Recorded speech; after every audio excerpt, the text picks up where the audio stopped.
Michael Brown bringing the truth about. Okay. And this is also going to be on my company site, but this is basically the truth. And that's all we're doing is the truth. And on certain subjects, now I own a company, so there's some crossover. I'm not going to mention the company, and that way I can keep the truth about and the truth speak sites and postings and Instagram and all this other stuff separate from the company, so it doesn't look like I'm just trying to be biased, right? But although I am going to use this because the truth is very valuable in business, okay? So, those of you who are on the business page and looking at this, because I've done videos for a very long time, years and years and years, and you've been seeing these posters and these pictures for years, and there are new ones from time to time. But what you're not going to see is me take them down, and simply because they're my kids, man, and why get rid of memories? You know, I mean, there's only a certain window of time where they're doing these little drawings and things like that, and I think it's great. On top of that, there's all kinds of other things. There's a gift from my mom for the salt room because I'm a horrible allergic person, you know, I'm always congested and stuff, so I never went, of course. And then here's another picture of the very first deployed solar system in New York City. Hey, Carl, when was that? When did 1883, and that was designed and basically engineered by Einstein, believe it or not. And it is the first deployed and actually functioning solar system.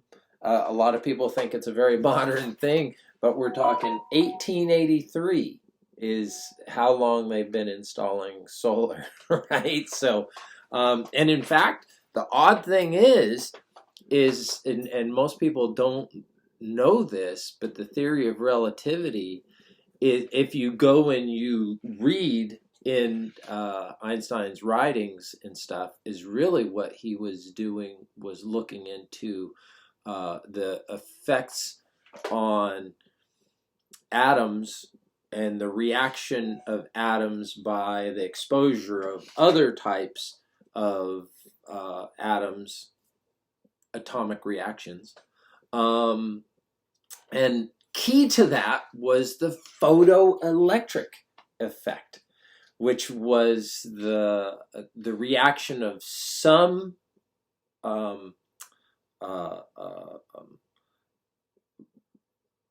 elements when exposed to light, and you know, the releasing of electrons, or the movement, not the releasing of electrons, the movement of electrons changed, right? So they increased when exposed to light, photons, basically.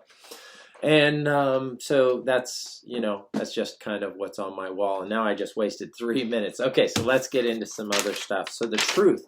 So I was given this by one of my employees.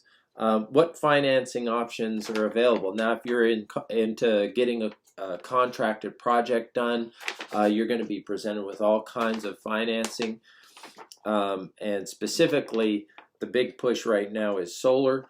And right now, you're getting a lot of companies that are trying to get people involved with leases. Now, do you want to lease something that is attached to your house? Because now the lease is attached to your house, physically attached to your house. And whatever contracts you have signed with the financial institute that has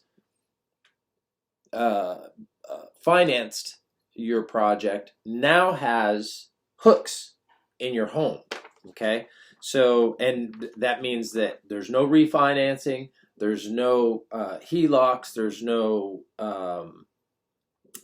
selling of your house without either paying off the lease or paying the penalties on the lease, and or having the stuff removed, and or all of the above. And you don't get a tax credit. And that's the big argument right now with the people pushing leases, at least from my sales reps, is what they're hearing from consumers, is that they're going in and saying, you're not going to be able to capitalize on the tax credit. It's a tax credit. That means that either you're going to get a refund based on what you've paid, okay, which are your deductions. If you look on your paycheck or your however you get money, even if you're getting dividends, unless you are getting 1099, unless you're paying taxes at the end of the year, which you wouldn't have to pay as much because it's a tax credit, right? And it goes to all federal tax, right? So unless you're in a situation where you pay zero taxes, which means your income is below a level that most people, at least, you're not you're not a homeowner if you don't pay taxes, but almost everybody else does. In fact, the vast majority of people, even on Social Security, pay taxes. Okay, so that's a bunch of hogwash. Okay, you can and will realize a tax benefit for a solar system. And then, okay, so that's all there is to it. And if you finance or cash out your return on your investment, I have a customer right now that because they had some lightning damage, have some lightning damage on their home, and they were like a little bit up in arms, upset, but they bought their system about 7-8 years ago.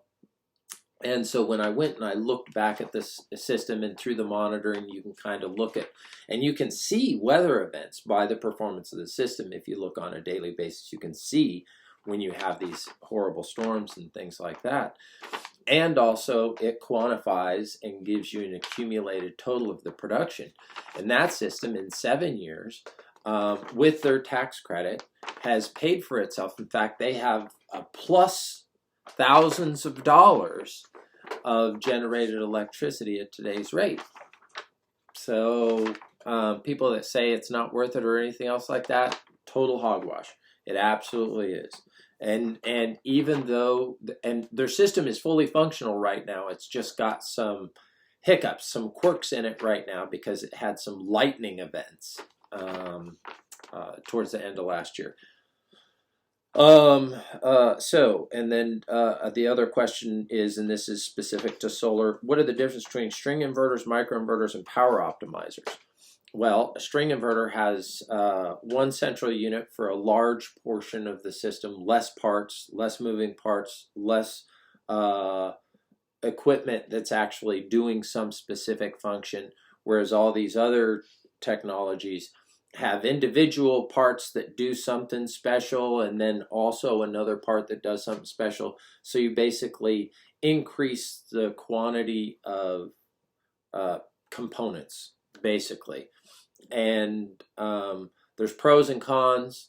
I won't tell you what my preference is because sometimes even as a contractor we're forced into it as far as consumer preference and or what they've been told on social media or what they just believe on advertising and marketing, which a lot of it looks like real research, but most of it isn't. If you're familiar with Google, you'll know that they'll tell you anything to sell you anything.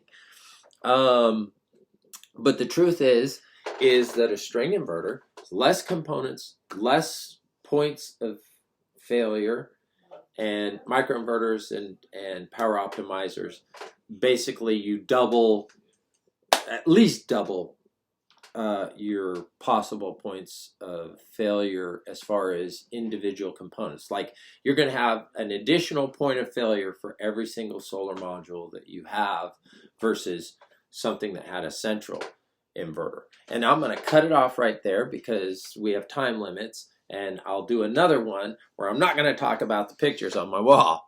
All right, Michael Brown, listen to the truth, pay attention to the truth, and live by the truth.